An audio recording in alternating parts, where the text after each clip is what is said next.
Hi everyone. In this video, you will learn how to remove password from a PDF file. You may encounter a situation when you have a PDF file with the password, and every time when you open that PDF file, you have to enter the password. In this video, I will teach you how you can remove that. So I got a PDF file here. Let's open it. You can see it is asking for password. Let's type it.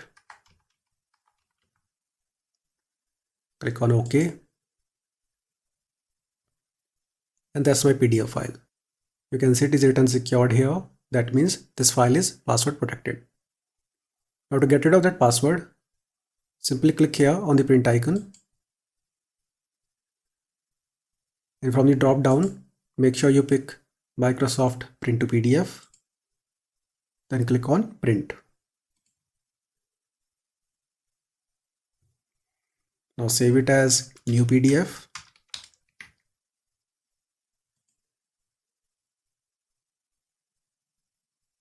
Close it.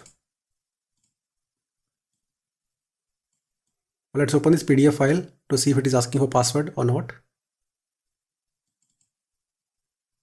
So you can see the PDF file is no longer asking for password and it is completely removed.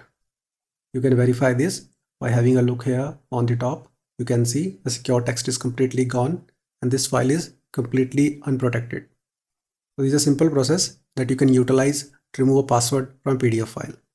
That's enough for today. See you in the next video. Have a nice day.